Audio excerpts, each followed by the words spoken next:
은혜가 많으신 아버지 감사합니다. 오늘 또 정신질환에 관한 특강을 통해서 또 우리 가운데 깨달음을 허락하여 주시고 그리고 참으로 우리의 또 이러한 이해를 통하여서 또 우리 주변에 있는 또 이렇게 정신적으로 힘든 분들에 대해서 큰 도움을 줄 수 있는 그러한 지식이 되는 시간이 될 수 있도록 도와주시옵소서. 오직 한 성령으로 인도함 받는 시간으로 이끌어 주시기를 원합니다. 감사드리며 살아계신 우리 주 예수 그리스도를 받들어 기도드렸습니다. 아멘.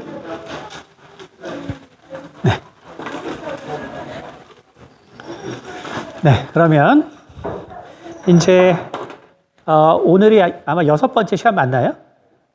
그런가요?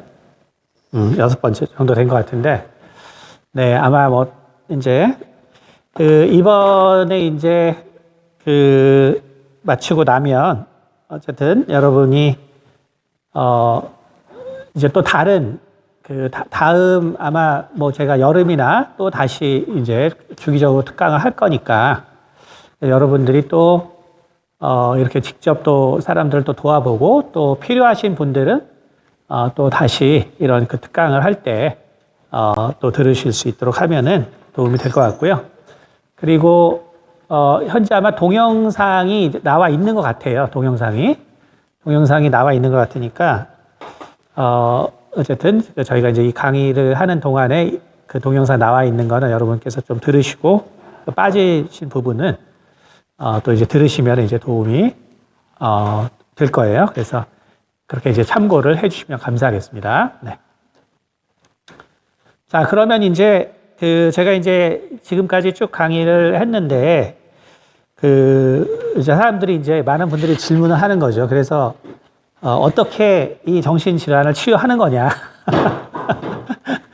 자꾸 묻는데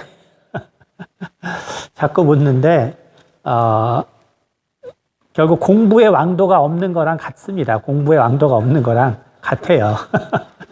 그러니까 이거는 결국은 그야말로 예방이 이제 제일 좋은 거고, 이제 이미 시작이 됐으면, 그렇죠? 이미 시작이 됐으면, 결국은 인내예요, 인내. 그러니까 부모는 결국은 이제 인내다.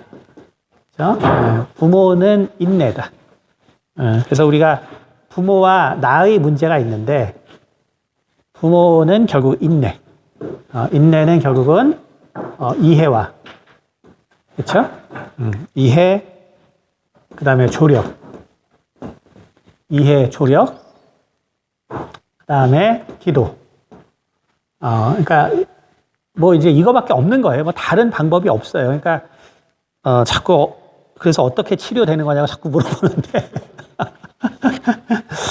방법이 있으면 제가 뭐 이거 강의를 하겠어요. 다들 잘하고 있겠죠. 그러니까 전혀 그런 것이 아니기 때문에.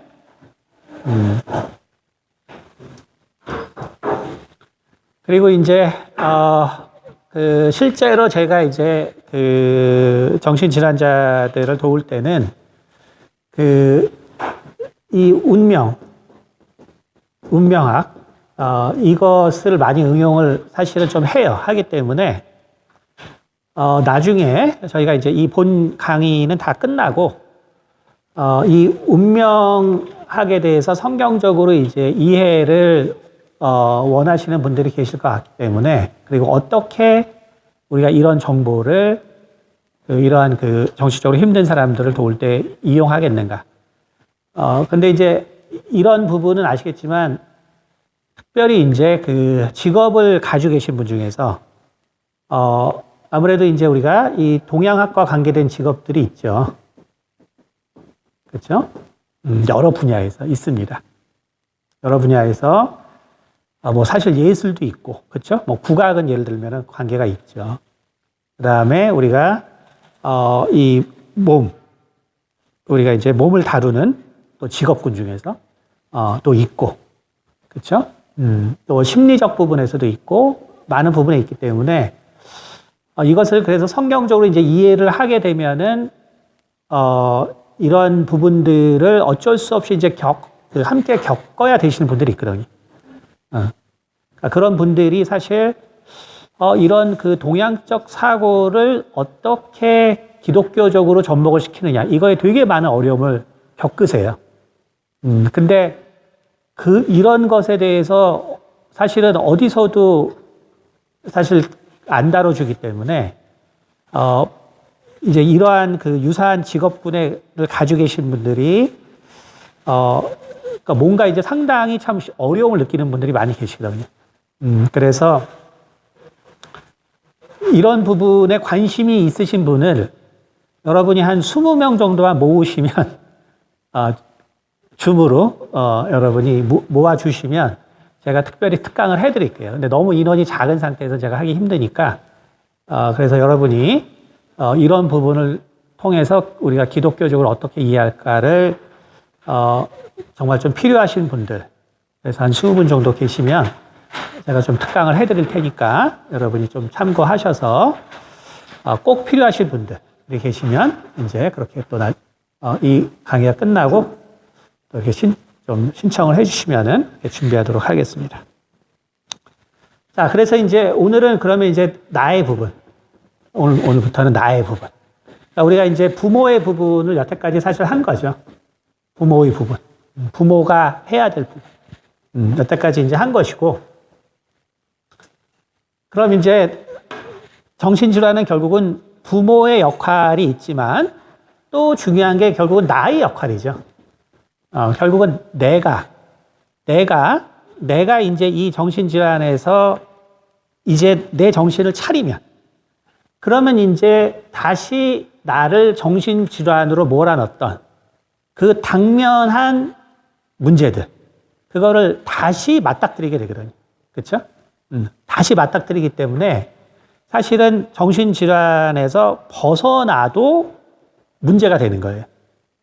왜냐하면 정신질환이 있을 때는 내가 결국 고통에서 살기 위해서 정신질환이 걸린 거기 때문에, 그래서 살 수 있어요.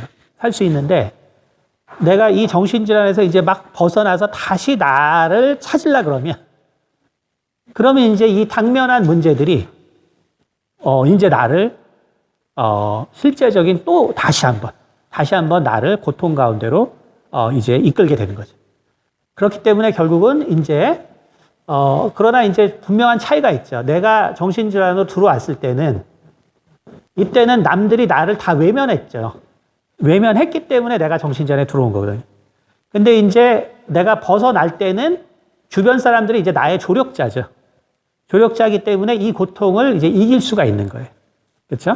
그래서 우리가 정신질환으로 들어갈 때는 이거는 이제 뭐 정말 해답이 없는 거지만, 나올 때는 해답이 있어요. 그런데 이제 들어갔을 때 대부분 포기해버리기 때문에 결국 정신질환에서 벗어나지 못하는 거죠. 대부분, 결국은 이제 제가 만난 대부분의 많은 사람들은 결국 포기해요. 가족들이 다 포기하기 때문에. 그러니까 이제 여기서 벗어나지 못하는 거예요. 그러나 제가 말했지만, 우리가 모두 노력하면 길어야 10년이다. 길어야 10년이기 때문에 이때를 잘 극복하는 게 이제 되게 중요한 거죠. 자, 그러면 여기서 이제 벗어난 다음에, 그렇죠? 벗어났을 때 결국 나는 나의 이 당면 문제들을 이제는 직시해야 되는 거예요. 직시해야 되는데, 이제 뭘 직시하냐? 내가 이제 어떤 고통과 상처가 있나를 직시하는 거죠. 고통과 상처가 있었는가. 그렇죠? 그래서 이제 이 문제를 내가 봐야 돼요. 그렇다면 결국 이건 뭘 말하냐면은, 내가 이제 부모로 받은 상처와 고통이 이제 우리 여태까지 이 원리와 작용을 쭉 했잖아요. 그렇죠? 그럼 이제 약간만 이제 구체적으로 이걸 우리가 이제 다 뭐라고 부르냐면, 사실 공포라고 부르죠. 공포. 이거 이제 그래서 칼 융이 이제 이걸 공포라고 말하는 거예요. 칼 융이 이제 이것을 공포라고 얘기해요. 공포라고 얘기하는데, 다시 말하면 우리가 결국은 정신질환으로 들어갔다는 건, 그 공포가 결국은 나를 지배했다. 뭐 의학적으로는 결국 이제 우리가 아믹달라 편도체가 아믹달라가 편도체가 결국은 이제 나를 지배하게 됐다는 거죠. 이것이 나를 지배하게 됐다. 이런 말이에요. 자, 그렇기 때문에 이제 내가 결국 극복해야 될 공포는 반대로 내가 받은 상처를 알 수 있는 거죠. 내가 받은 상처. 그래서 첫 번째는 뭐냐면은 존재에 대한 부분입니다. 처음에는 존재예요. 우리가 결국은 결국 이 존재의 문제에 관한 상처. 두 번째는 결국 감정 표현에 관한 상처. 그다음 세 번째는 뭐냐면은 판단에 관한 상처. 그다음 네 번째는 화합에 관한 상처. 그 다음에 이제 다섯 번째는 뭐냐면은, 우리가 뭐라고 쓰냐면, 인성에 관한 상처. 인성의 부분. 자, 요거는 뭘 말하냐면은, 인간의 이게 삶이에요. 삶의 특성이에요. 삶이 결국 5개의 특성으로 나타나요. 그러니까 우리는 결국 태어나서 내가 사람을 만나서 또 내가 뭔가를 이루어가는 과정 중에서 5개의 기본 특성이 인간에게 존재해요. 기본 특성이. 다시 말하면, 자, 내가 태어났죠. 그러니까 나라는 존재가 일단은 중요한 거죠. 그렇죠? 근데 내가, 자, 학대를 받아요. 부모한테 혹은 인정을 받지 못해요. 내가 장기간 인정을 받지 못해요. 그럼 존재 불안이 생기는 거예요. 존재 불안. 나는 왜 있지? 나라는 거 왜 태어났지? 이게 사실은 이제 사실은 부모가 제일 듣기 싫은 말이죠. 왜 나 낳았어요? 이거.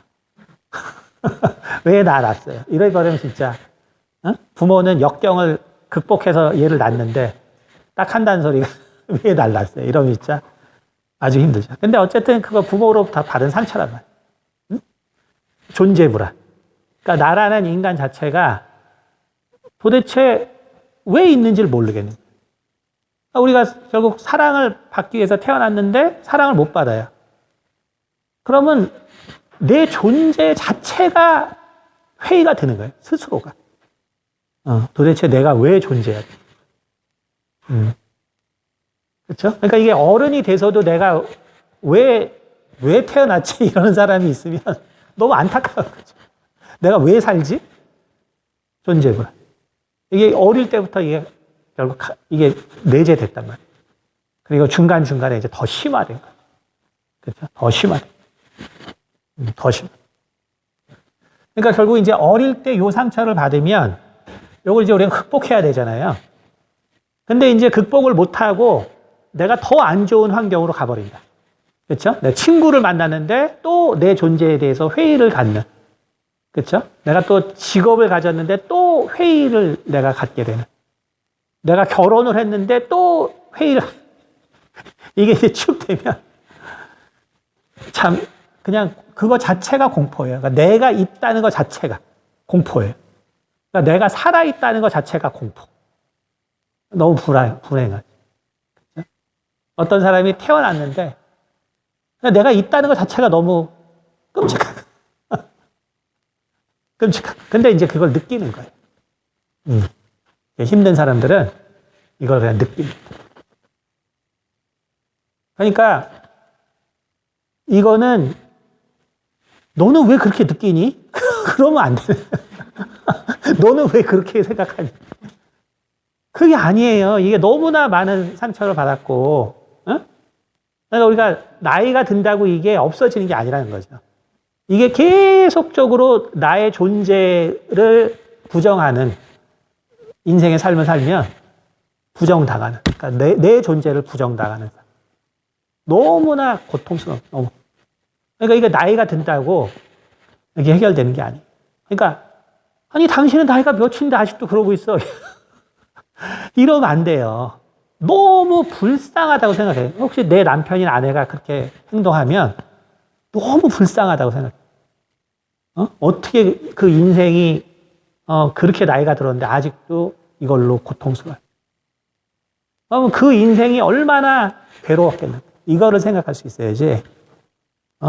저 사람은 애가 지금 결혼하고 손자, 손녀 볼 나이에 왜 저러나. 이러면 안 된다네, 안 된다. 안 돼. 근데 이제 결국 사랑을 못 받으면 뭐 당연히 이렇게 되는 거예요. 그래서 가장 근원적인 내가 부정당한.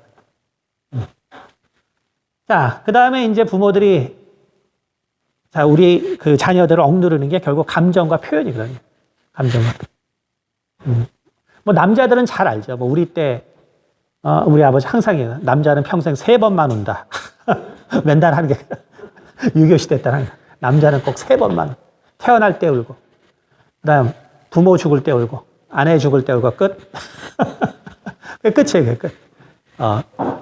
그래서 태어날 때 한 번 울고, 부모 죽을 때 한 번 울고, 그다음에 아내 죽을 때 한 번. 그게 그런 건가요? 우리 너무 가족적인 데 살았나? 어쨌든 3번밖에 못 울어. 3번밖에. 그러니까 감정 표현. 그러니까 아이들이 그러니까 이 표현은 뭐냐면 또 뭐가 있냐면 활동성을 또 얘기해. 활동성. 제 친구 중에서 이제 그 수의사 하는 친구가 있었는데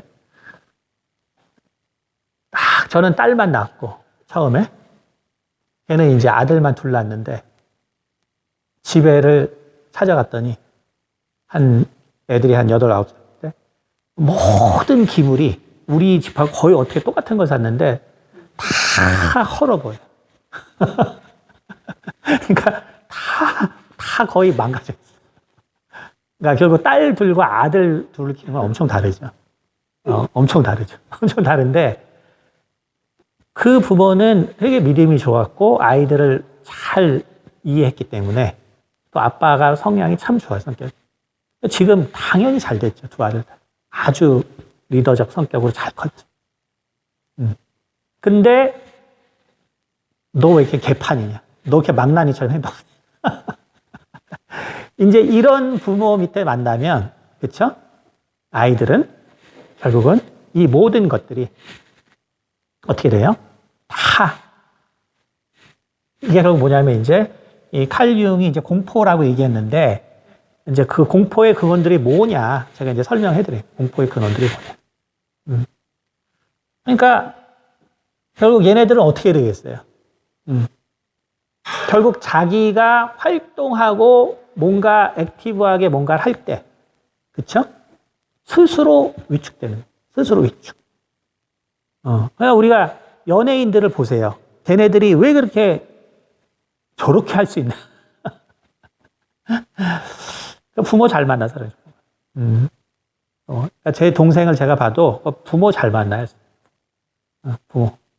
그러니까 두 가지인데 부모가 적극적으로 지원해 주거나 아니면 아예 연을 끊었거나. 그래서 안 눌렸을 때.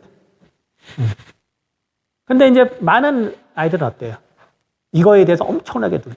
근데 이제 요거의 모든 이제 쭉 들으셔서 알겠지만 바탕은 인간에 대한 신뢰라고 그랬죠?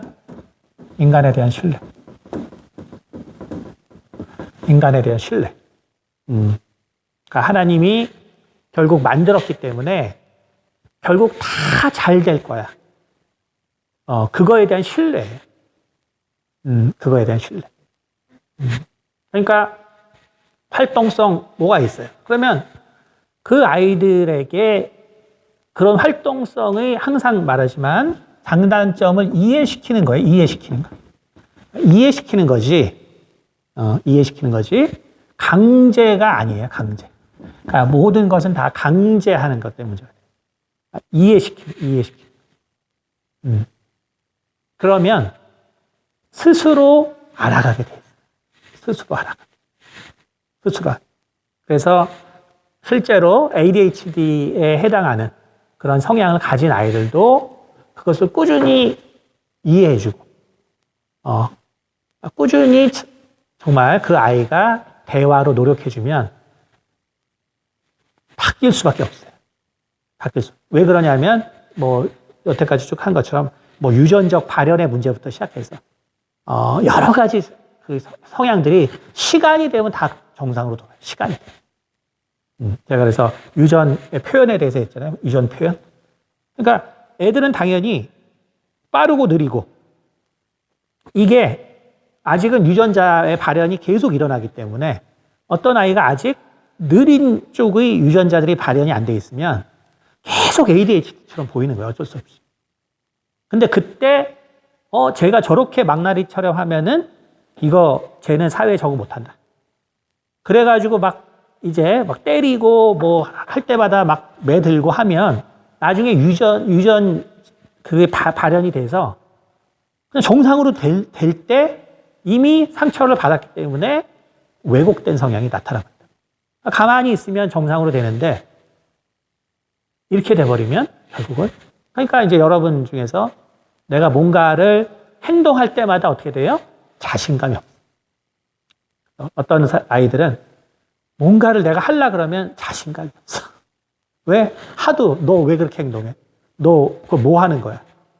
그러면 주눅이 들어가지고 자신감. 이게 다 공포가 되는 거예요. 공포. 그래서 뭔가를 하려 그럴 때 공포를 느끼는 거예요. 그 다음에 이제 세 번째는 판단. 판단.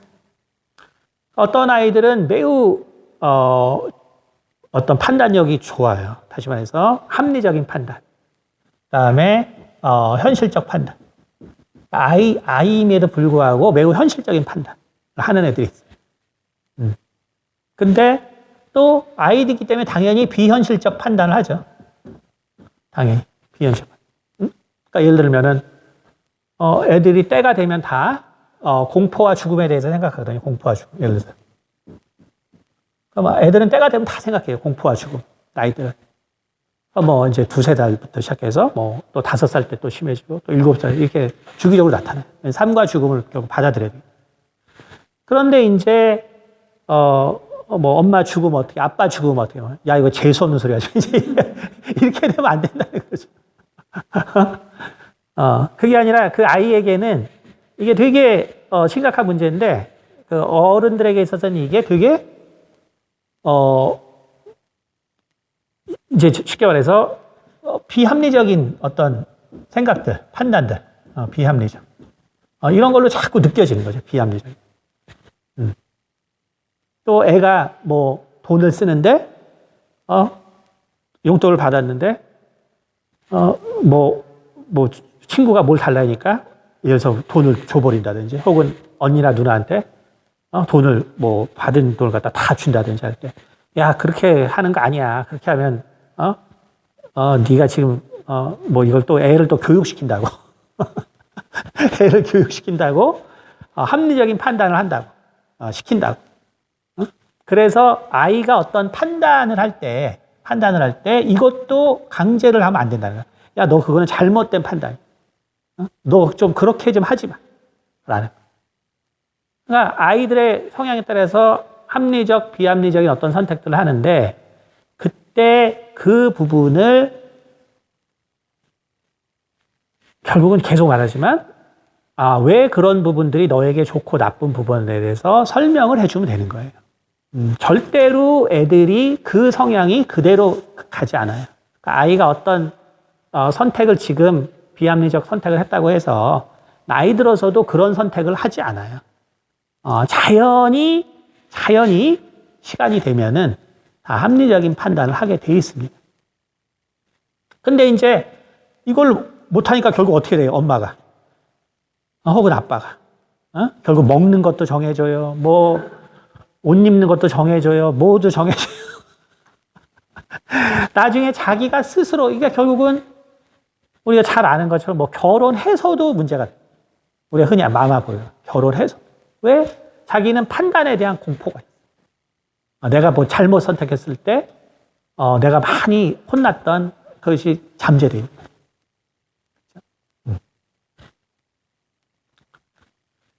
그 다음에 이제 화합. 그러니까 결국 인간이기 때문에 우리는 다 조직 생활을 해야 되거든요. 함께 있어요. 함께 살아요. 함께 살아야 되는데, 그런데 결국은 가장 이 기초적으로 부모가 줘야 되는 이 사랑. 그렇죠? 이게 부족하게 되면 결국 부모와 자식이 결국은 처음의 조직이잖아요. 이게 가족이. 가족이라는 것이 이제 최초의 조직인데, 근데 이제 결국은 부모와 사이가 안 좋으면, 그쵸? 일종의 이거는 위계잖아요, 위계. 화합이라는 건 일종의 위계잖아요. 그러니까 부모와 사이가 안 좋으면 누군가 뭔가를 같이 하는 것 자체가 스트레스예요. 무슨 얘기인지 알겠죠? 그러니까 누구와 뭐를 하는 것 자체가 스트레스. 그러니까 살긴 살아서 하긴 하는데, 그렇죠? 뭐 우리가 조직 사이에 없는데. 근데 그 조직에 내가 편하게 들어가지 못해. 그러니까 항상 회사에 있어도, 뭐 혹은 뭐 다른 어떤 직장을 가져도, 뭘 해도 그냥 하기는 하지만 내가 거기만 가면은 힘들어. 그러니까 아이들 중에 왜 학교 너무 가기 싫어하지? 다른 데 있는 게 아니에요. 처음에 부모와 자식 간이 이 처음 조직이 너무 힘들기 때문에. 처음 조직이 너무 힘들기 때문에 또 다른 조직은 더 힘든 거예요. 내가 새로운 조직이라서 이제 이런 사람들과 했어보자 할 것 같지만 결국은 그 안에서는 또 다른 너무나 큰 부담감이 실제로는 존재합니다. 이거 이제 성향에 따라서 이제 요 각각 또 성향이 좀 있어요. 근데 어쨌든 지금은 이제 대표적인 성향만 얘기해요.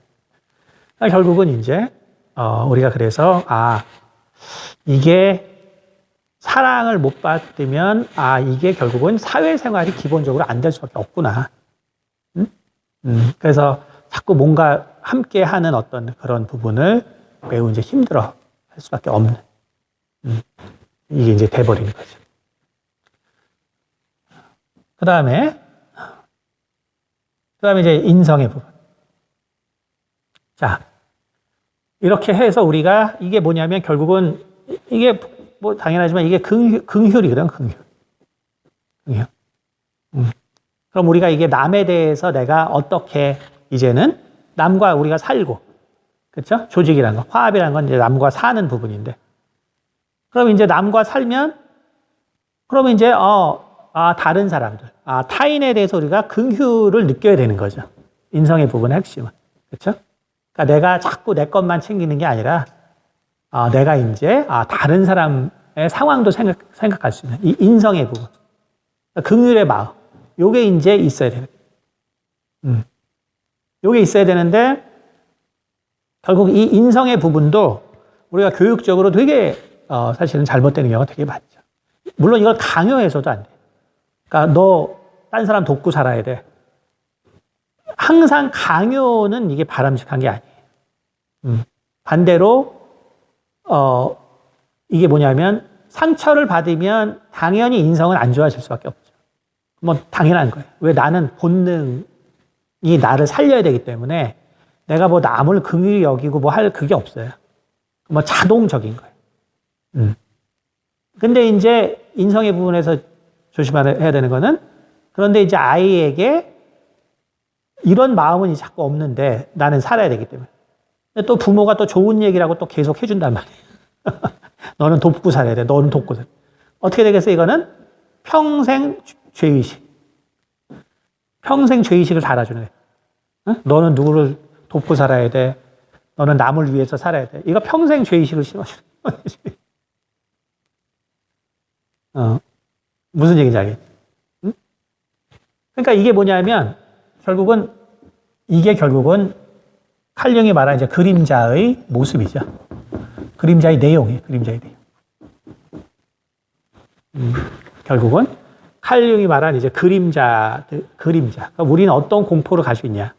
그러니까 우리는 공포를 가지고 있는데 결국 그 공포가 결국은 이 안에 이러한 식으로 내재가 돼 있는 거예요. 이게 우리의 그 삶이기 때문에. 그러니까 결국 이제 부모의 성향이 이제 어땠냐에 따라서 우리는 이제 이 중에 어떤 것들이 강하게 나타나죠. 강하게 나타나는데 기본적으로 결국은 부모의 사랑이라는 거는 결국 가장 이제 큰 것이 이 존재와 불안의 문제이기 때문에, 그렇죠?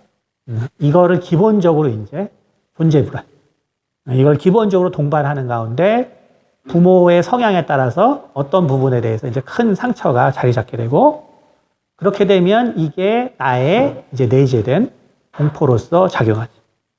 그러니까 내재된 공포, 이게 이제 칼륨 이제 그림자라고 했는데, 그러면은 이게 그림자면은 나의 결국 나타난, 결국은 나의 이제 드러난 성향, 드러난 성향은 결국 이거와 이제 반대 성향이 드러나는 거죠. 반대 성향이 드러나. 그렇죠? 반대 성향이 드러나. 그렇죠? 왜냐면 여기서 이제 억눌렀기 때문에. 이게 쉽게 말하면 부모의 성향에 맞췄다는 거예요. 억눌렀다는 거예요. 그래서 우리가 뭐가 드러나냐? 부모의 성향이 부모의 성향.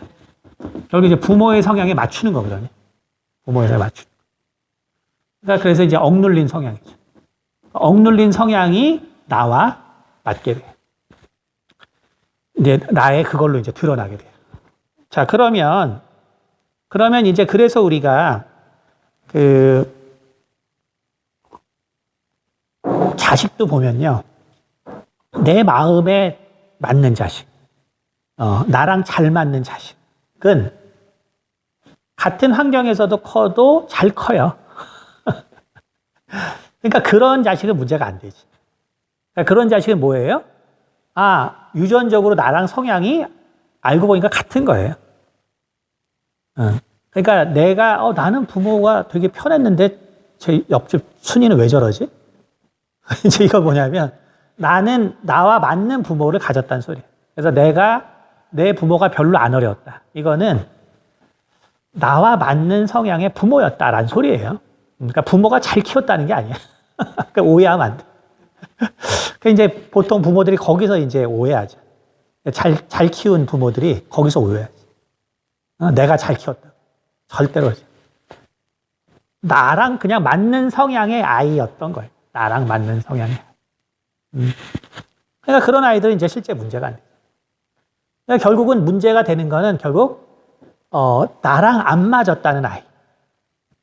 그쵸? 그래서 여러분이 이제 우리가 자녀의 치유에 이제 본격적으로 여러분이 이제, 시도를 하고 또 어떤 가정을 도울 때는 결국 부모는 자녀가 어렵다고 했던 것, 부모가 힘들었다고 하는 그 부분이 핵심인 거예요. 그러니까 이 중에 뭐가 문제가 있지? 그거 찾을 필요 없어요. 그냥 자녀가 나는 이게 진짜 어려웠어요. 나는 이 부분이 진짜 힘들었어요. 그냥 그게 거기 답이 있는 거예요. 거기 답. 근데 이제 부모는 어때요? 아니야, 내가 그래서 그런 거 아니야. 내가 그런 이유 때문에 그랬던 게 아니야. 너는 뭔가 오해하고 이러는 건 아무 의미가 없다는 거죠. 그러니까 부모가 뭔가를 변호하는 거는 의미가 없다는 거예요. 중요한 거는 이제 아이가 결국은 일방적으로 부모의 성향을 강요받을 수밖에 없고, 그것이 나랑 이제 너무너무나 이제 안 맞았기 때문에. 그렇죠? 그래서 얘는 이제 결국 이렇게 컸을 때 정신적으로 너무너무나 이제 어려움을 갖게 되고, 그럴 때 아까 말한 것처럼 얘는 뭔가를 행동할 때마다 이제 예를 들어서 아까 말한 것처럼 뭔가를 내가 활동할 때 내가 뭔가를 할 때마다 이제 자신감이 없고, 그 다음에 뭔가 나는 실패할 거야. 이런 생각이 이제 많아지고, 그렇게 될 수밖에 없는 거고요. 이 판단해 보면서 계속 그렇게 되면은 내가 결정한 거에 대해서 항상 두려움을 갖게 되고, 항상 그것 때문에 이제 어려운 선택의 기로에 서게 돼. 그리고 내가 뭔가 할 때마다 나는 결국 정말 했던 결론이 나에게 죄의식을 심어줘. 이렇게 이제 돼버리는 거예요. 그것이 바로 이제 공포인데,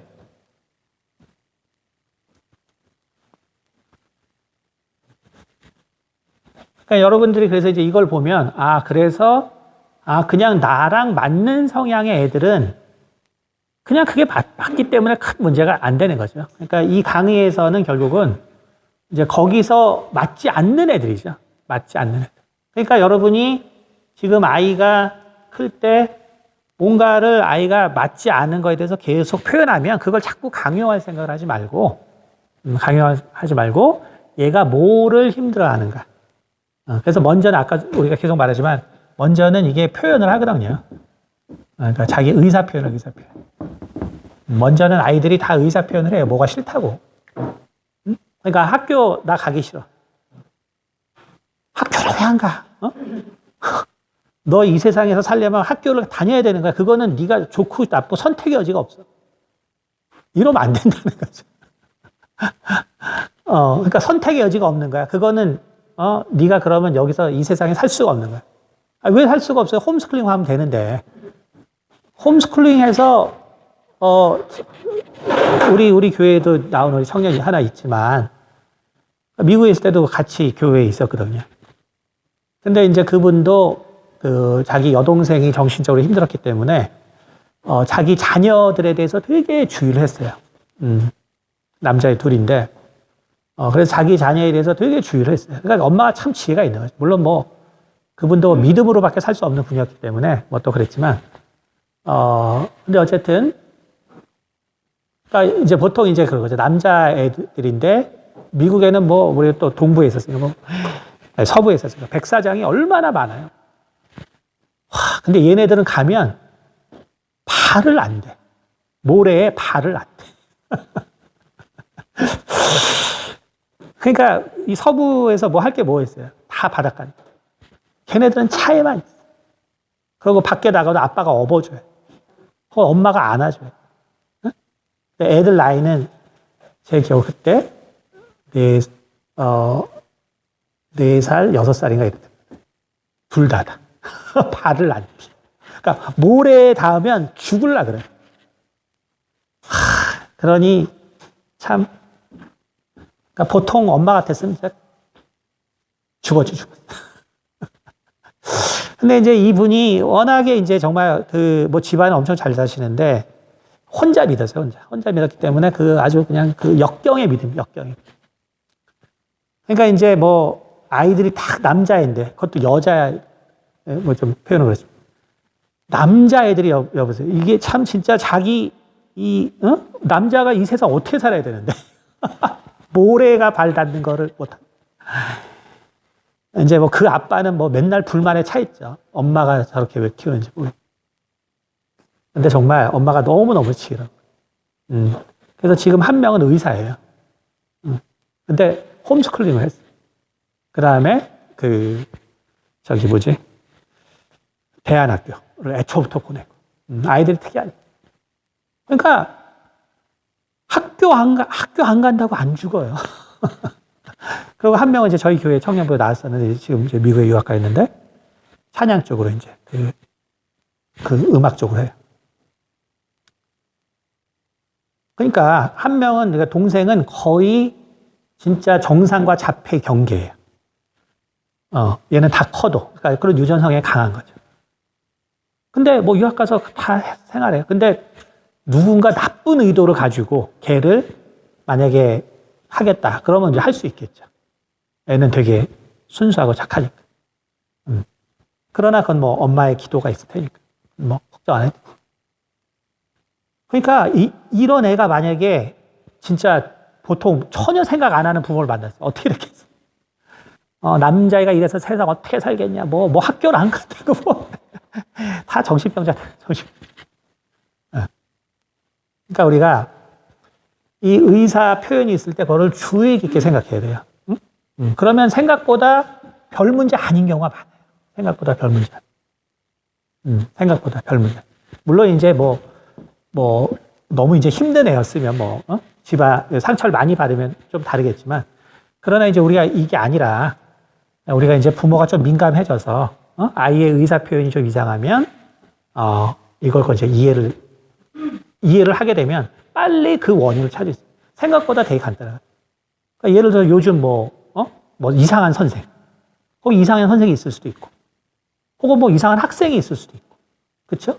생각보다 뭔가 환경만 바꾸면 금방 될 수 있는 문제.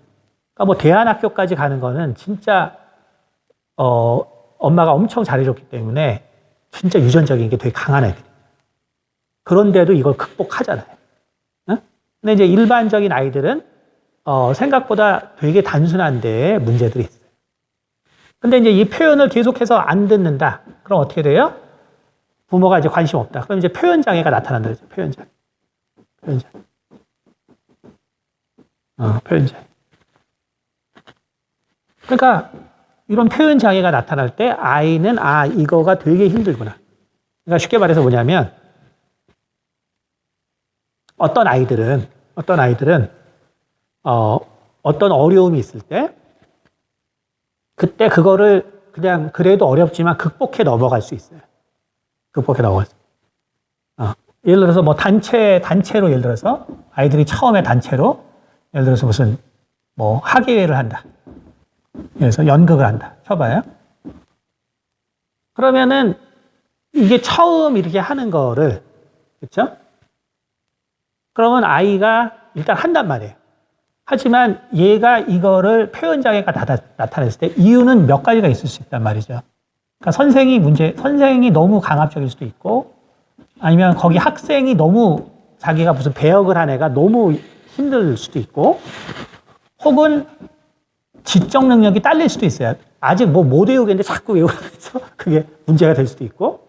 그러니까 이유는 보면은 아이가 이렇게 표현 장애가 나타나는 이유가 있어요. 그러니까 그런 표현 장애가 안 일어나면 괜찮은 거예요. 그거는 어렵지만 그래도 그걸 이제 극복해 나가는 건데 어떤 표현 장애가 나타나면 그렇죠? 예를 들어서 갑자기 손톱을 안 깨물던 애가 막 깨물어. 예를 들면 손을 이렇게 가만히 있던 애가 갑자기 불안한 것처럼 계속 손을 만져. 그러니까 그런 문제에 부모가 관심을 둬야 된다는 거예요. 이상한 행동이 나타날 때.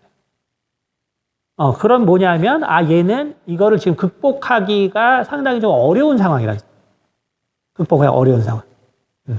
그러니까 그거를 인지하면 금방 얘기를 하면 되거든요. 너 이런 문제가 힘드니? 그러니까 너 누구가 널 힘들게 하니? 이렇게 물어보는 게 아니라 너 선생님하고 있는 게 좀 힘드니? 뭐가 힘드니? 그래서 어떤 큰 문제가 있다는 거를 애들이 얘기하면 애들은 잘 모르죠. 그게 큰 문제인지 뭔지.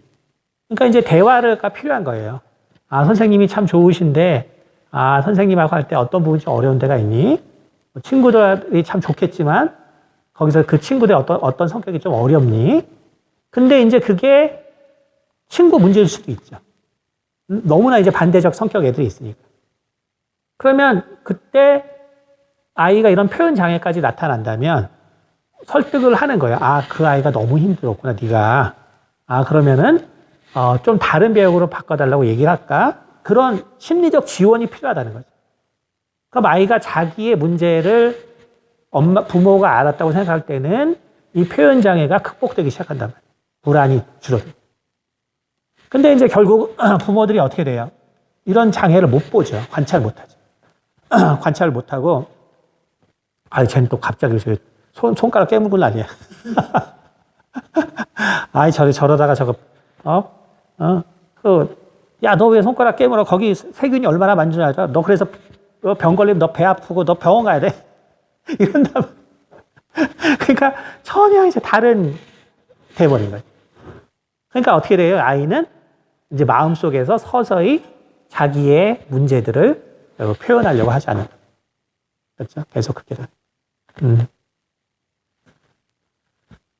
자, 그러니까 결국 이런 과정을 통해서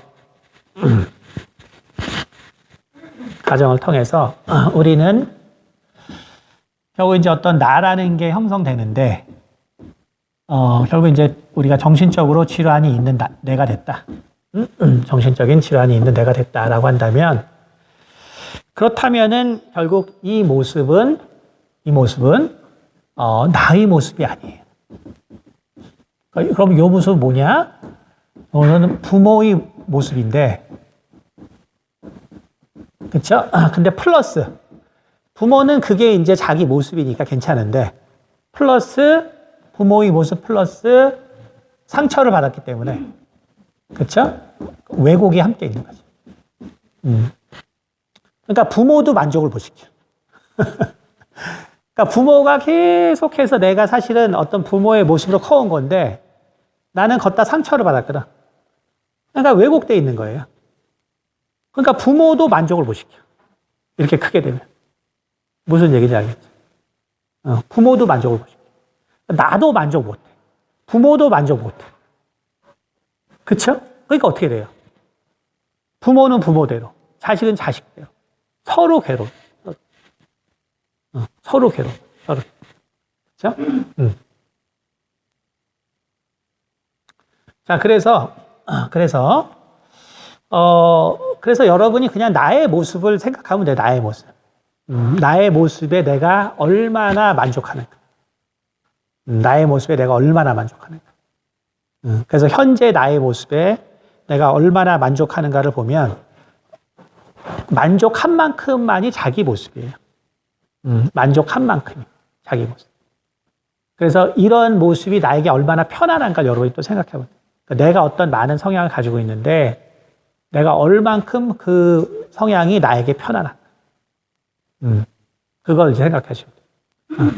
그래서 웬만큼 사실 어떤 내가 어떤 성향이 40%고 부모가 60%다. 자, 이런 거는 사실 문제가 안 되죠. 우리는 또 교육을 받으면서 또 나의 성향이 편안하게 될 수 있기 때문에. 그러나 이제 나에게 10%인 성향이 결국 부모로부터 90%인 성향이었다. 이러면 이제 이거는 상처가 될 수밖에 없어요. 그러니까 뭔가를 하지만 되게 힘든 거예요. 내가 뭔가를 하지만 되게 힘든 거예요. 자, 그런데 결국 자, 그러면 이제 여러분이 생각할 수 있죠.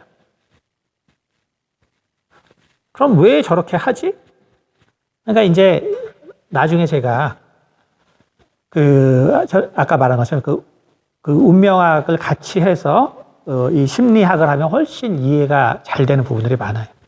그래서 나중에 이제 여러분 이제 한 20명을 모아오시면 특강을 해야 되긴 할 텐데, 그럼 우리는 이제 생각하잖아요.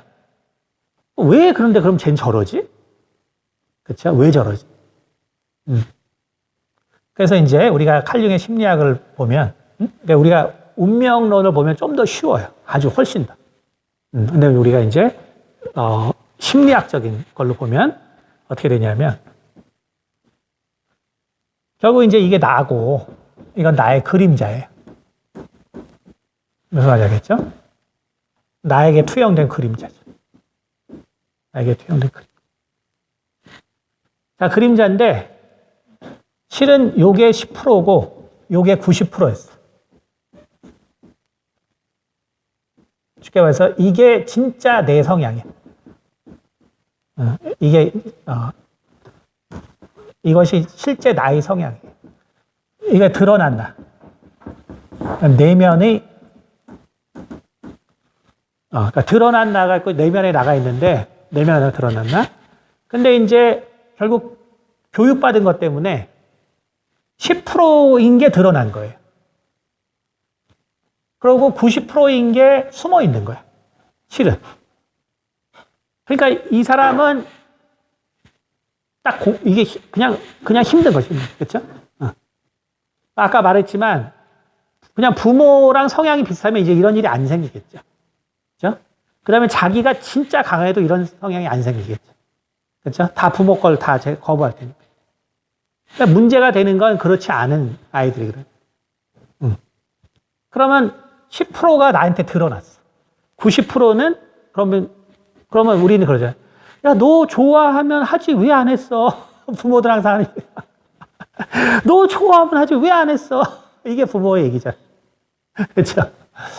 근데 그림자로 들어가는 거는 칼령이 뭐라 그랬어요? 다 공포잖아요, 공포. 또 쉽게 말하면 죄의식이란 말이에요. 이렇게 되기 때문에. 이걸 못 꺼내는 이유가 그거는 나에게 공포와 죄의식이 되어버렸단 말이에요. 나에게 공포와 죄의식이 되어버렸어요. 그러니까 이걸 꺼내오질 못하는 거예요. 꺼내오지 못하니까 내 인생은 어때요? 불안한 거죠. 왜? 나한테 안 맞는 걸 가지고 내가 살려니까. 그러니까 나한테 안 맞는 거를 가지고 계속 살려니까. 이게 안 되는 거예요. 그렇죠?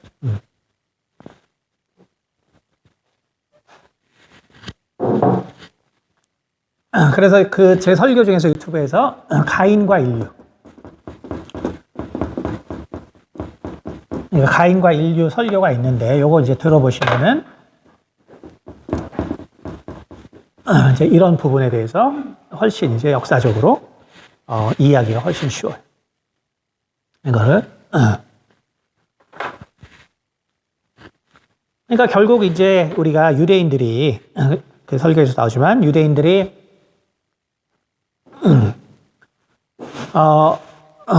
에서와 야곱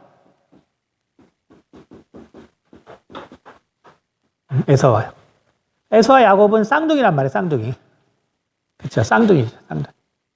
에서와 야곱은 쌍둥이인데 이 에서를 나쁘게 보는 거는 이거는 그냥 쉽게 말해서 비유대인들이나 나쁘게 보는 거라 그랬죠. 유대인들에게는 다 자기 조상이에요. 다 유대인들에게는 자기 조상이에요. 그러니까 예를 들어서 우리는 지금 대한민국에 살아요. 근데 옛날에 발에 있던 말갈족. 자, 말갈족이 예를 들면은 아직도 남아 있어서, 그냥 좀 더 쉬운 예로 합시다. 몽고. 자, 우리는 몽고에 적대감이 있나요? 별로 없어요. 왜? 뭔가 우리 조상이거든. 뭐 아무 관계 없는데 우리가 계속 학습했거든. 우리는 몽고가 조상이라고. 그러니까 별 그게 없어요. 근데 몽고도 공산국가거든. 근데 별로 그거 없더라고요. 근데 중국 한족은 우리랑 싸웠기 때문에 우리가 중국은 별 감정이 아주 좋은 건 아니에요. 근데 몽고는 똑같은 공산국가라도 별 상관없다. 그거랑 비슷한 거니까 유대인들은 에서와 야곱이 특별히 에서가 나쁜 인간이 아니에요. 근데 이제 비기독교, 비유대 세계에서는 에서는 나쁜 놈이죠. 그렇지 않다는 거죠. 그러니까 결국은 그래서 항상 이 리브가나 에서가 야곱한테 얘기할 때는 여호와께서 너에게 말씀하실 때 여호와라는 말을 꼭 쓴단 말이에요.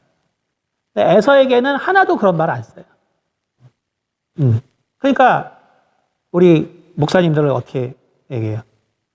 야곱은 저도 뭐 그랬지만 야곱은 정말 하나님께서 복 주시고 예정한 자이기 때문에 항상 여호와께서 하신 거고 에서는 항상 부모가 자기 뜻대로 이해하는 것이다.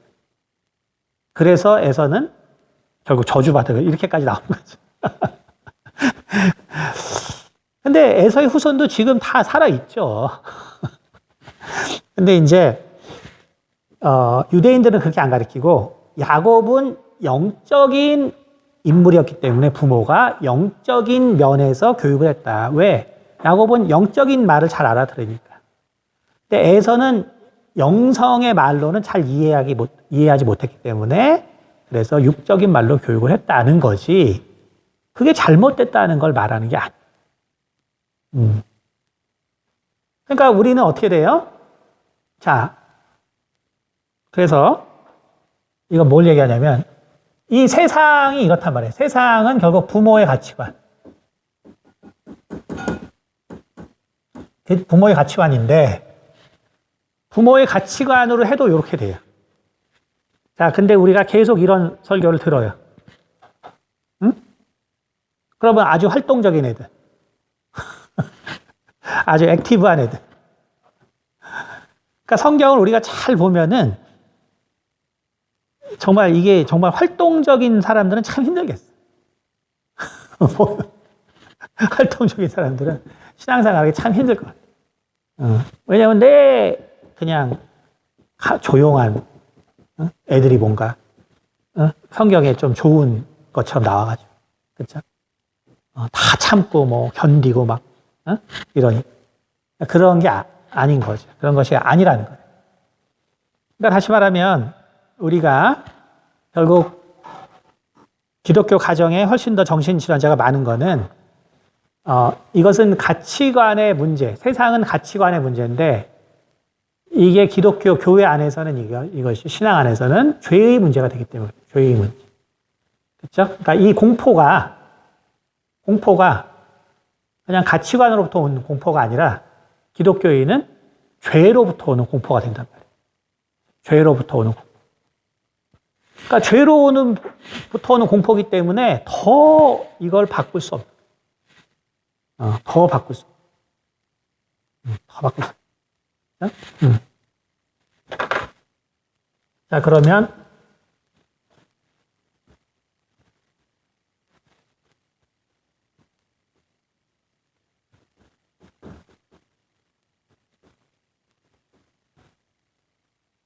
자, 성경에 보니까 뭐라고 했냐면은 창세기 8장에 보니까 결국 이제 이 노아의 홍수가 있고 나서 하나님이 뭐라 했냐면 인간은 결국은 그 마음이 그냥 태어날 때부터 그냥 악하다. 그렇죠? 그래서 이 태어날 때부터 인간의 마음이라는 것은 악하다라고 얘기했다. 악하다. 악하다. 이렇게 말씀하시고 하나님 뭐라 그러냐면 그래서 이제 앞으로 세상에는 겨울과 여름이 있고 추위와 더위가 있고 그 다음에 심을 때가 있고 거둘 때가 있을 것이다. 자, 이것이 인생이에요. 그러니까 하나님이 우리 인생을 이 모든 인생에게 동일하게 적용하는 인생이에요. 왜? 우리는 이제 악하기 때문에. 그러니까 창세기 1장 14절에 나온 계절, 때, 자, 요대로 사는 거예요. 이것은. 이걸 우리가 잘 알아야 돼요. 우리 인생. 자, 그러면, 어떤 사람이 우리가 이제 겨울과 추위와 심는 거, 이거를 우리가 고난이라고 합시다. 여름과 더위와 겨울, 이것을 우리가 복이라고 해요. 그러니까 여러분, 그래서 아주 단순한 사실을 아셔야 돼요. 뭐냐면, 어떤 사람이 여름과 더위와 거둠, 결실이죠. 어떤 사람이 여름과 더위와 거둠만 있는 사람은 절대로 없다. 절대로 없다. 무슨 얘기인지 알겠죠? 우리는 다 평탄하고 잘 살기를 원하거든요. 근데 그거를 추구하는 것 자체가 하나님의 창조 원리를 모르는 거예요. 우리는 항상 잘 살기만 원하죠. 근데 애초에 노아 홍수 이후로 이제 인생에 다시 말해서 에덴은 없다예요. 그냥 에덴은 없다. 앞으로 에덴은 없다. 여름과 더위와 거둠만 있었던 에덴은 없다예요. 우리는 그거를 직시해요. 우리 인생은 좋은 것만은 절대로 없는 거. 그렇죠? 다시 말하면 우리에게는 고난과 복이 반복돼요. 언제까지? 죽을 때까지. 왜? 복이 끊긴 게 죽는 거니까. 그렇죠? 그러니까 우리는 이건 죽을 때까지 반복돼요. 죽을 때까지. 자, 그럼 이제 여기서 우리가 뭐를 알아야 되냐?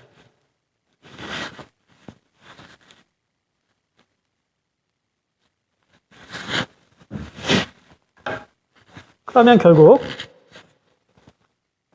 우리가 정신질환이라는 것은 결국은 플러스 마이너스. 아까 말한 플러스는 뭐겠어요?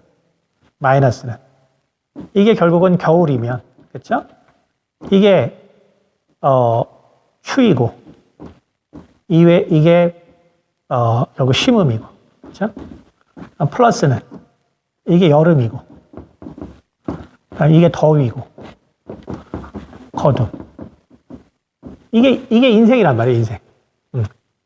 인생인데 결국 인생은 이렇게 간다는 거죠. 이렇게 태어나서 이렇게 간다. 이게 인생이에요. 그래서 제가 어떤 분이 내가 지금 애를 막 키워야 되는데 지금 이렇게 아파서 너무 걱정이 많다. 그래서 제가 얘기해 줬거든요.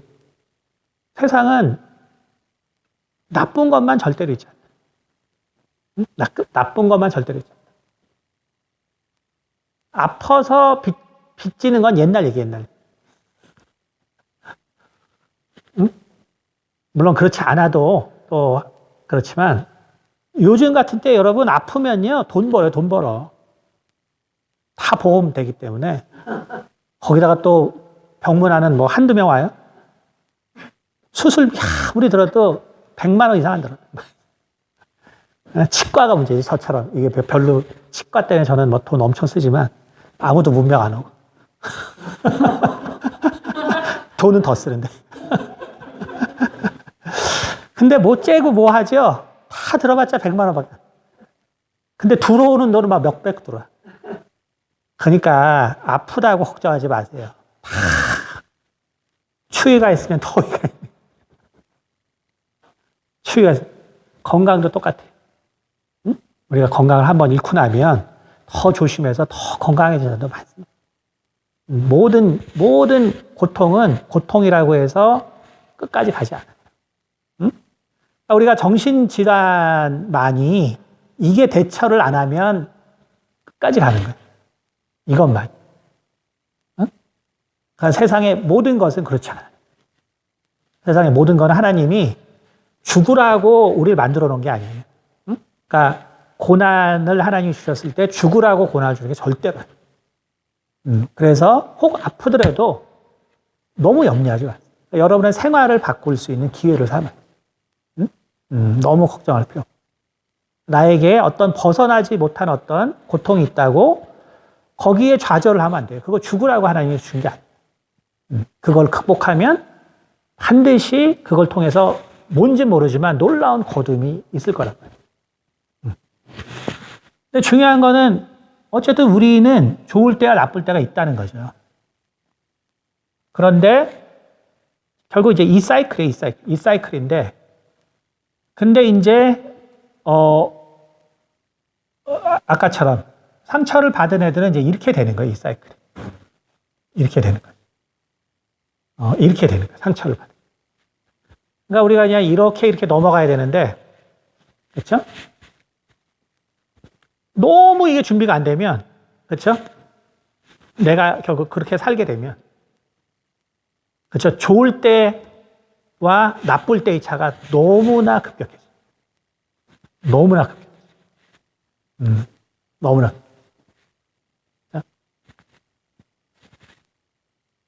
그래서 결국 우리가 결국 이해와 양보와 이제 이런 것이 없는,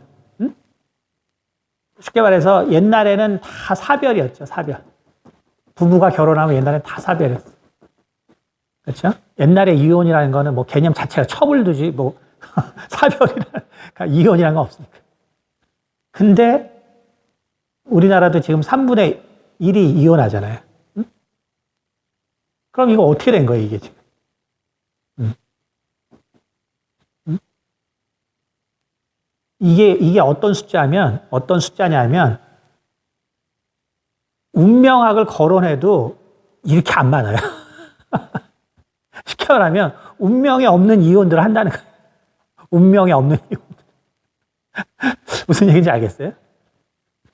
그러니까 결국 우리가 이렇게 전혀 나의 어떤 상황에 대해서 정말 대처할 준비가 안 됐다.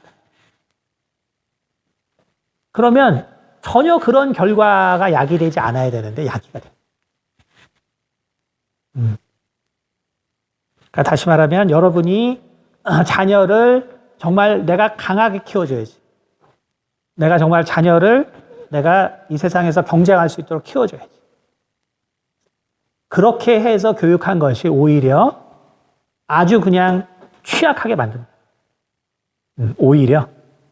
어떤 위기가 왔을 때 그냥 깨져버리게 만든 거예요. 깨져버려.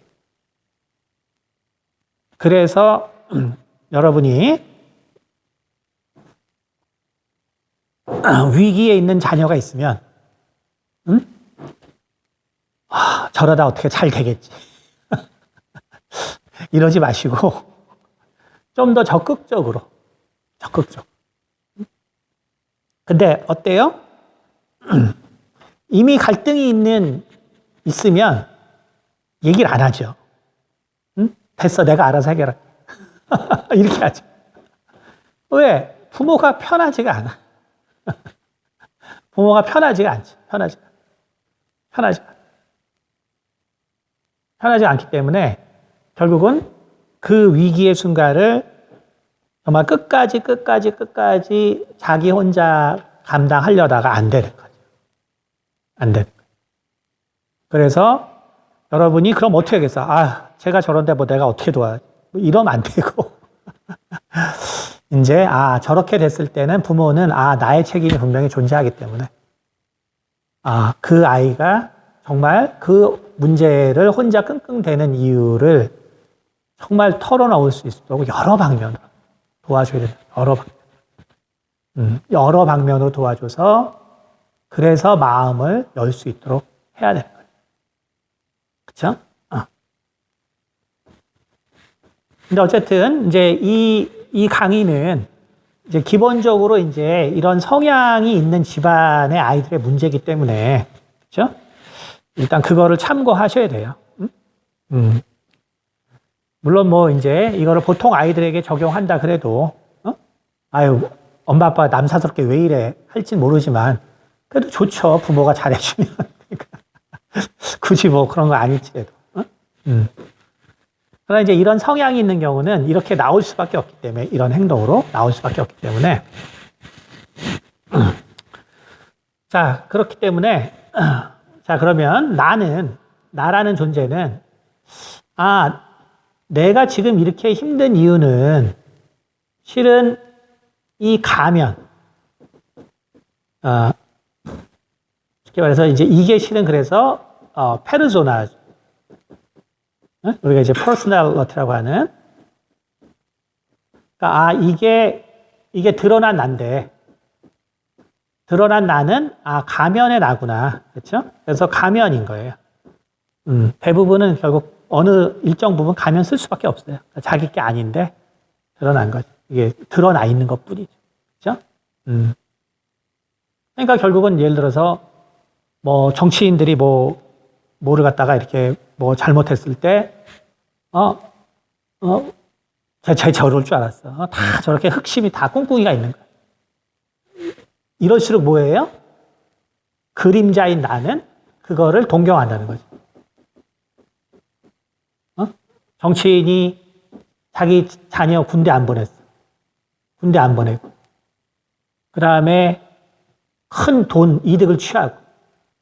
그 다음에 권력 남용을 하고. 막 욕을 하는데 욕을 많이 하는 정도만큼 실은 내가 억누른 거예요. 내가 억누른 거. 나도 사실은 그러길 원하는. 그러니까 더 어떻게 돼요? 그러니까 이게 어떻게 되는 거야? 그러니까 더 죄의식으로 이걸 묶어놓는 거예요. 죄의식으로.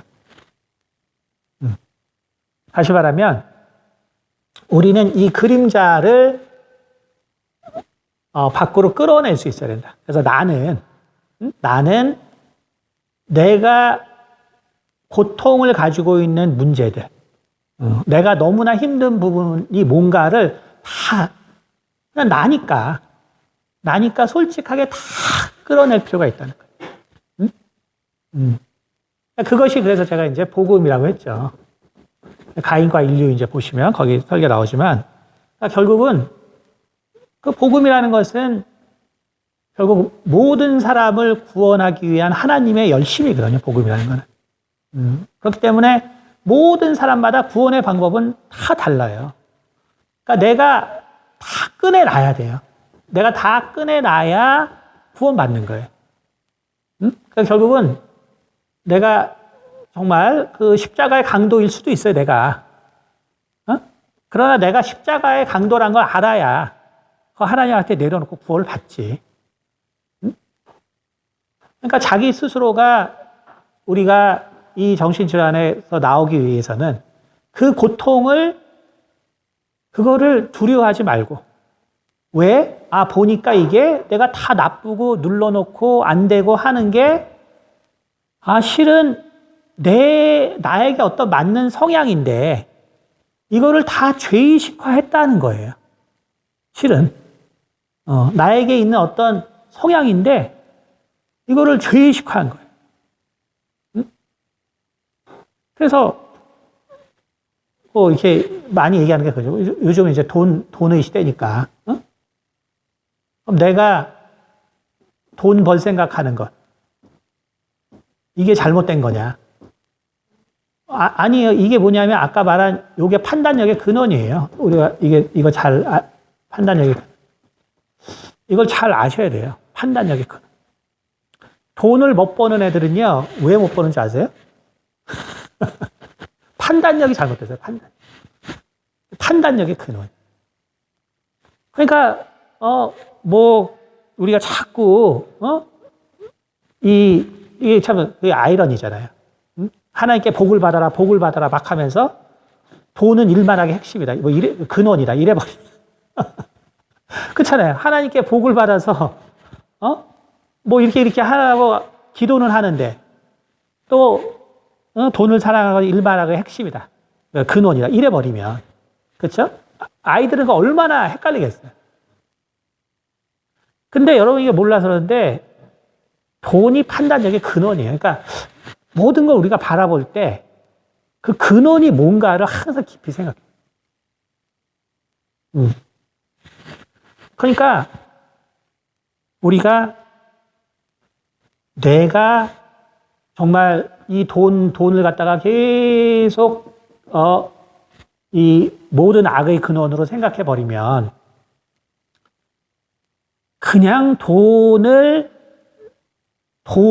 하는 게, 돈에 대해서 잘못된 생각을 갖는 게 아니고, 나의 모든 판단도 흐려진다는 거예요. 그거를 이해해야 돼요. 반대로 생각해 보세요. 돈을 잘 버는 애들은 왜 잘 벌어요?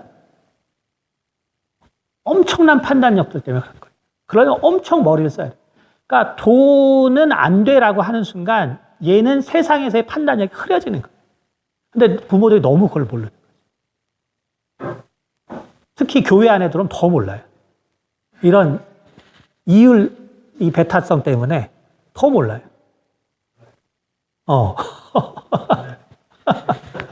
이렇게 돼버리는 거예요. 근데 그게 아니거든요. 그게 아니에요. 그러니까 결국은 우리가 그래서 이런 것들이 이제 억눌려 있는 거죠. 억눌려 있는 거예요. 그러니까 이제 이것이 이제 죄의식과 결합하게 되니까, 내가 도대체 잘못됐다고 생각하고, 내가 지금 힘들어하는 게 뭔가를 나의 그림자를 다 드러내요. 그림자를 드러내고, 진짜 내가 편한 게 뭔가를 찾아야 돼요. 그럼 우리가 이제 거기서 사람들이 사람을 잘 몰라서 그래요. 그러니까 다 나 같을 줄 알아서 그런데 다 달라요, 성향이. 야, 저렇게 하면은 저거 문제가 될 것 같은데?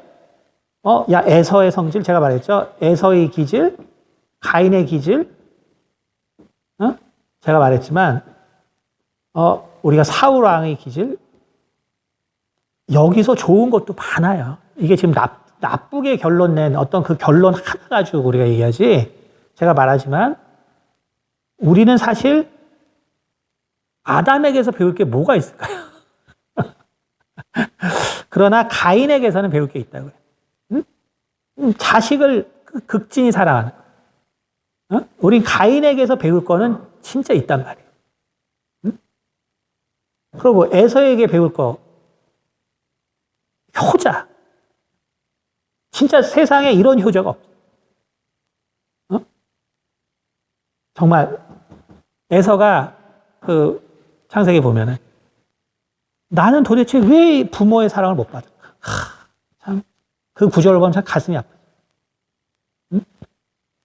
잘 들어보니까 자기가 이방 여인하고 결혼한 걸 부모가 못마땅히 생각하는 거예요. 얼마나 이제 가슴 아파. 에서가 부모의 마음을 효도하게. 그냥 결론 하나만 가지고 하니까 이게 문제가 되는 거예요. 그게 아니고 우리는 이 그림자를 다, 나의 그림자를 다 꺼내놓고 나에게 맞는 것이 선한 것이 될 수 있어요. 그거를 잘 알아요. 나에게 안 맞기 때문에 악한 모습이 나오는 거예요. 나에게 사실은 안 맞기 때문에. 나에게 안 맞. 왜? 나는 그거를 유지하느라고 힘들어서 뭘 그거를 좋게 판단할 마음의 여유가 없고. 그러니까 우리가 평양감사도 그거 좋아하는 사람이 싫다면 못하는 거예요. 평양감사. 그러니까 내가 그거를 좋아해야 그 자리 가서 정말 선정을 베푸는 거지. 나는 그냥 그 자리에 있는 것도 힘든 사람이 무슨 선정을 베풀겠어. 그거는 안 되는 거예요. 그러니까 선이라는 것이 다른 데서 나오는 게 아니라, 계속 얘기하지만, 결국은 그게 하나님이 우리 가운데 주신 달란트다. 그리고 하나님은 그 달란트로 달란트를 남기라고 했어요. 내가 아닌 달란트로 남기라고 하는 게 아니에요.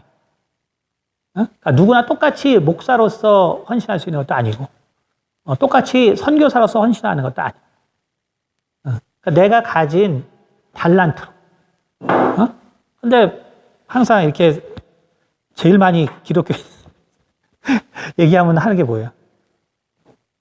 아무래도 저 선교사로 보내려는 것 같아요. 자꾸 헌신하라고 하는 것 같아요. 애들이 그거 제일 두려워하지. 하나님 앞에 나도 제일 두려워. 전혀 그런 게 아니에요. 막상 해보세요. 하고 싶어도 안 시켜, 하나님. 저도 선교사 하고 싶었는데 2번이나 기도하시면 넌 아니다. 하나님이 너는 선교사가 아니다. 그거 하고 싶어도 안 돼. 할래도 안 되는 거예요. 그렇게 될 수 있는 게 아니에요. 그러니까 두려워하지 말고, 내가 정말로 내가 누구인가.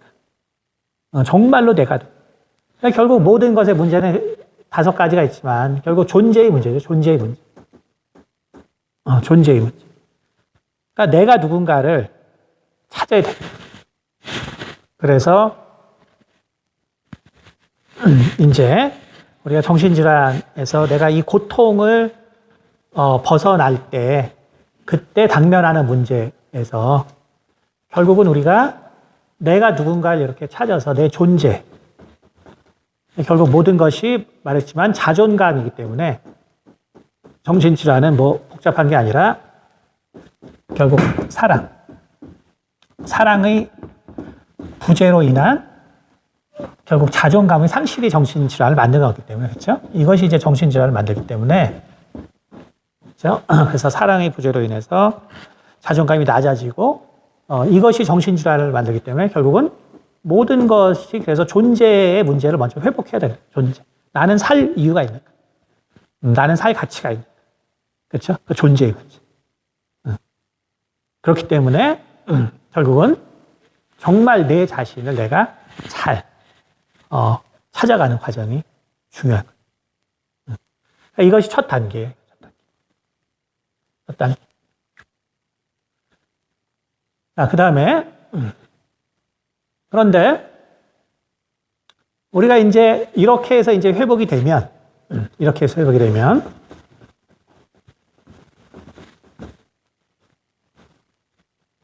자, 그런데 이제 말씀을 드리지만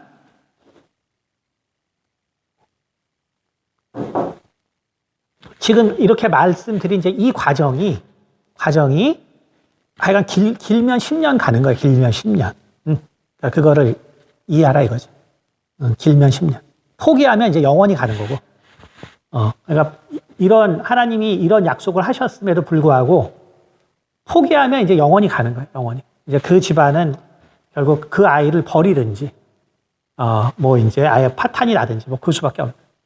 그러니까 이제 10년. 그러면 이제 아이가 이제 거기서 이제 회복돼 나오는데, 그러면 이제 우리가 지금 계속 얘기하지만, 제가 이제 이 책에서 제가 영적인 문제는 거론하지 않았다. 그렇죠? 제가 영적인 문제는 다루지 않았다라고 했죠. 그렇죠? 이거는 아마 앞에서도 제가 강의했는지 모르겠는데 이 영적인 거는 계속 말씀드리지만 정신질환을 더 키워요. 그래서 우리가 아이가 아직 매우 심리적으로 불안한데 영적인 접근을 한다. 이거는 더 심각한 문제를 만들어요. 이거 제가 이 부분 강의했나요? 그럼, 네. 다음 주에 할게요. 다음 주에는 이 부분을 좀 더 할게요. 그러니까 결국은, 그렇기 때문에, 바로 이제 이렇게 해서 내가 나의 모습을 찾은 다음에, 요때 이제 근데 실은 우리가 이제 은사사역을 해보면 정신질환이라는 거는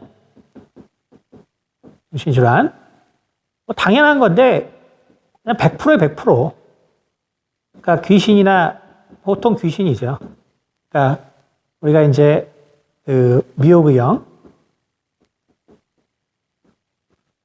미혹의 영이 정신질환으로 들어오는 거는 사실 정신질환이 아니에요.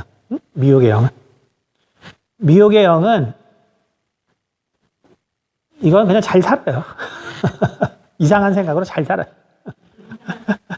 그래서 이제 미혹의 영이라는 거는 우리의 생각을 지배하기 때문에 이거는 나의 어떤 마음을 혼란시키는 이런 것들이 아니에요. 정신질환이라는 건 그래서 이제 귀신이에요, 귀신. 근데 100%예요. 그러니까 뭐 기도해보면 뭐 다 100%예요. 그러니까 뭐 그 전부터 증세가 다 있어요. 당연히 뭐 이제 악한 영들이 포진하고 있고 뭐 이건 뭐, 다 그런 거예요. 다 그런 건데. 근데 근데 이제 하여간 오해하지 말할 것은 그게 그 사람 때문에 그런 게 아니다. 결국은 부모가 그런 환경을 조장해줘. 부모가 만들어줘. 그러니까 귀신들이 다 올 수 있도록 부모가 만들어줘. 그러니까 결국은 어떻게 돼요? 내가 요거를 벗어날 때 사실은 귀신이 또 이렇게 되는 거죠.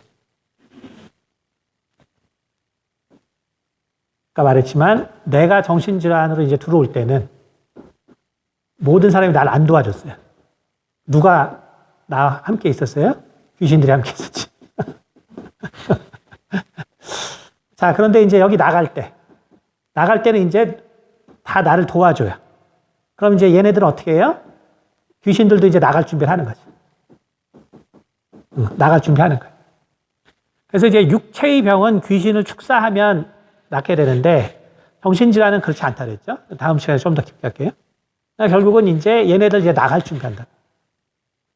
나갈 준비.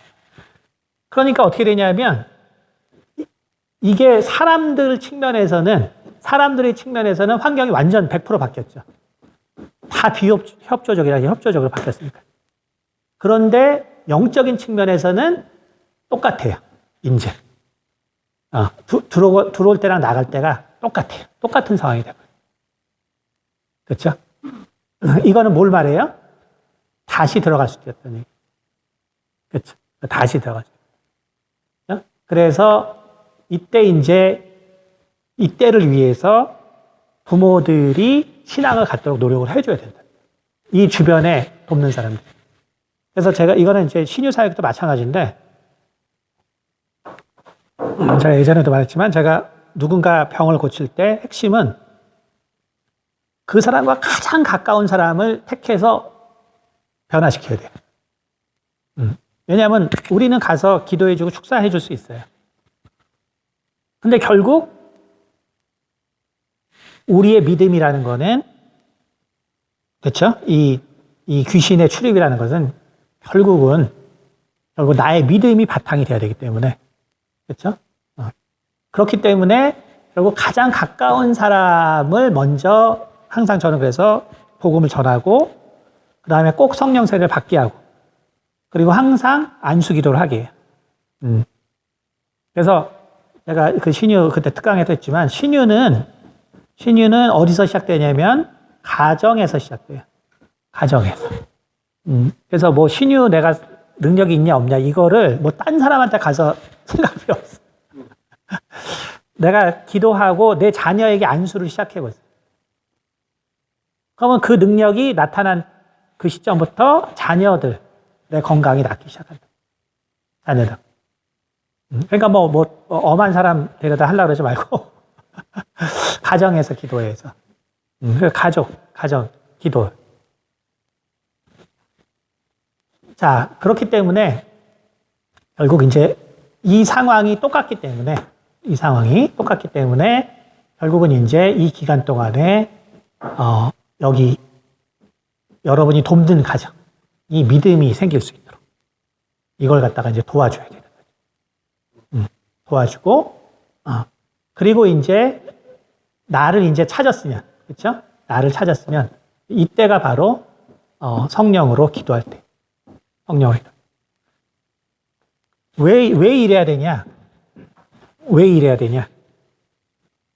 아까도 그랬지만 인생은 어떻다 그랬어요? 이렇게 된다 그랬죠. 자, 내가 정신질환에서 났어요. 내가 병에서 났어요. 그러면 다시는 굴곡이 없나요? 아니에요. 또 다른 병이 올 수 있고 또 다른 정신적 아픔이 올 수 있어요.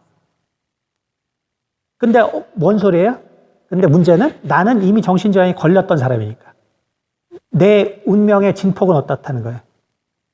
크다는 거예요. 크다는 거예요. 근데 이거를 갖다가 완화시켜 주실 분이 성령님이라는 소리죠. 성령. 그러니까 이게 없어지지 않아요. 왜? 하나님이 그렇게 얘기했거든. 하나님이 그렇게 얘기했기 때문에 이 진폭이 없어지지 않아요. 이거는 내 죽을 때까지 가는 거예요. 그런데 성령께서 함께 하시면 우리가 이 진폭을 갖다가 줄일 수 있다. 그래서 견뎌갈 수 있다. 그러니까 결국은 뭐 저는 그런 가정들 많이 봤지만 뭐 굿하는 데도 많죠. 굿하는 데도 많고 뭐 병원 가는 데야 뭐 더 당연한 것이고 다 좋아요. 다 좋은데 제일 뭐 병원은 뭐 당연히 괜찮죠. 근데 제일 안타까운 게 이제 굿하는 사람이에요. 굿하는 사람. 그거 하면은 다시는 그 아이가 병이 안 생길 줄 알고 하는 거예요. 근데 그거는 하나님이 이 세상을 어떻게, 그리고 인간의 삶을 어떻게 운영하신지를 전혀 모르기 때문에. 그거는 굿한다고 영원히 해결되는 문제가 절대로 절대로. 그렇기 때문에 정말 우리의 삶이 결국 성령으로 인해서. 자, 그래서 이런 얘기를 했죠. 요한복음 6장 가면은 이제 예수님이 내 살을 먹고 내 피를 마셔라 라고 얘기했단 말이에요. 그러니까 내 살을 먹고 내 피를 마셔라 라고 하니까 이게 무슨 얘기인가? 사람들이 이제 이게 무슨 우리 유대인들은 이게 식육에 인육을 먹는 풍습이 없는데 이게 도대체 무슨 얘기냐? 그러니까 이제 좀 똑똑한 사람이 아무래도 모세 얘기하나? 그래서 하늘로서 온 떡, 만나를 얘기하나? 그러니까 우리에게 만나를 주세요. 그래서 식물을 먹는 사람이 있고, 그렇죠? 식물을 먹는 사람이 있고, 만나를 먹는 사람이 있고, 그렇죠? 근데 예수님이 뭐라 그랬냐면 만나를 먹고도 죽었다 그랬어요. 식물을 먹는 사람은 당연히 죽죠. 근데 만나를 먹으면 괜찮다는 소리인가? 라고 했는데 예수님이 만나를 먹어도 죽었다 그랬다. 그렇죠? 결국 이게 뭘 말하냐면 우리는 식물을 먹으나 만나를 먹으나 우리의 인생은 결국 죽는다는 거예요. 이 굴곡이 죽을 때까지 있다는 소리. 그리고 죽을 때까지. 그렇죠? 그런데 뭐라 그랬어요? 내 살을 먹고 내 피를 마시는 자는 죽지 아니하고 영원히 산다. 그렇죠? 그러니까 여러분이 보세요. 제가 여기 한 5년 있었나요? 있었는데 기복이 좀 덜한 것 같죠. 보통 사람보다는. 그렇죠? 보통 사람보다는 기복이 덜한 것 같죠. 그래요. 그것이 바로 말씀의 위력. 그게 말씀이에요. 내 인생의 기복이, 그러면 내 인생은 진짜 기복이 적을까요? 아니에요. 저도 뭐 지금 눈도 막 아픈 데도 있고, 아시겠지만 뭐 피부병도 생긴 적도 있고, 뭐 별의별 게 다 있죠. 근데 뭐 그런 걸로 별 충격 받지 않아요.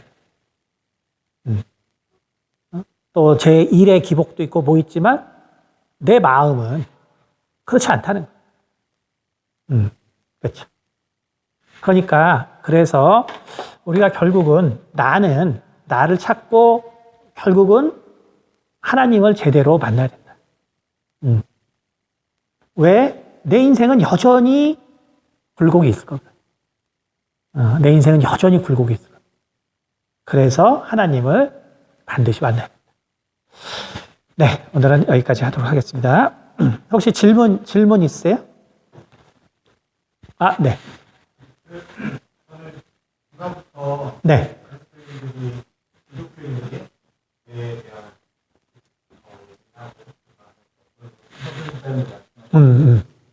수감된 형무소에 수감된 만큼 기독교인들 중에 가장 많다.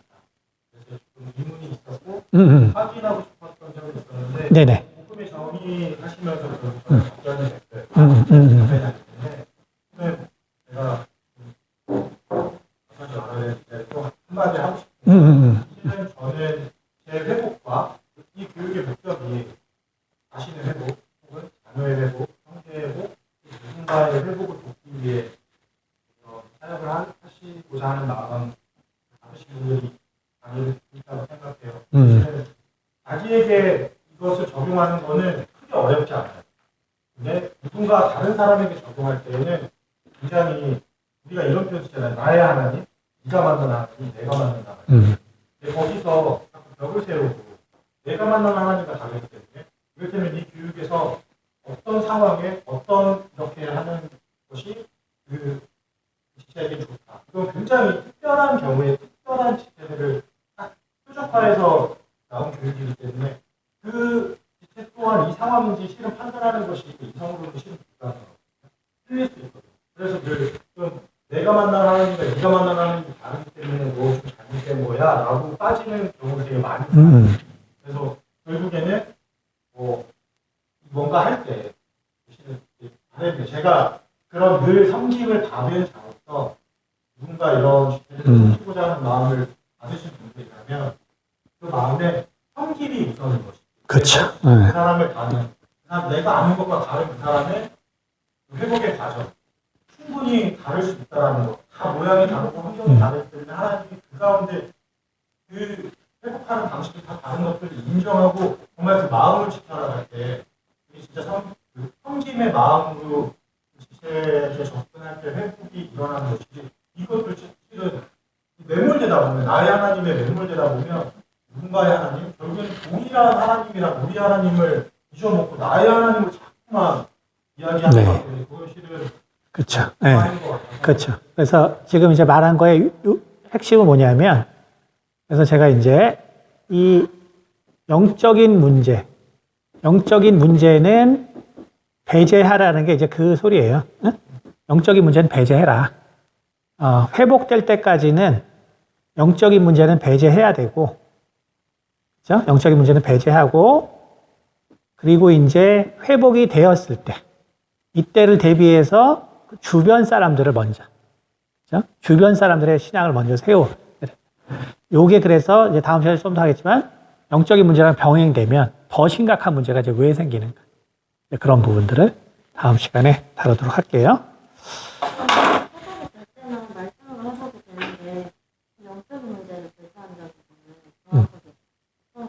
뭘 말하냐면, 그쵸, 본인에게. 그렇죠. 본인에게 그러한 부분들을 계속적으로 강요하고 또 하게 하고 하는 부분들은 왜 문제가 되는가? 그거 이제 다음 시간에 하도록 할게요. 네, 그러면 다른 질문 없죠? 네네, 다음 시간에 하도록 할게요. 네, 기도하겠습니다. 은혜가 많으신 아버지 감사합니다. 또 우리 가운데 있는 나의 본 모습을 찾는 것이 왜 어려웠던가를 돌아보게 도와주시고 참으로 나의 본 모습을 찾는 것이 결국 하나님이 나에게 주신 달란트를 찾는 과정이고 참 그것을 통해서 우리가 선을 이룰 수 있다는 것이 무엇인가를 다시 한번 생각해 도와주시옵소서.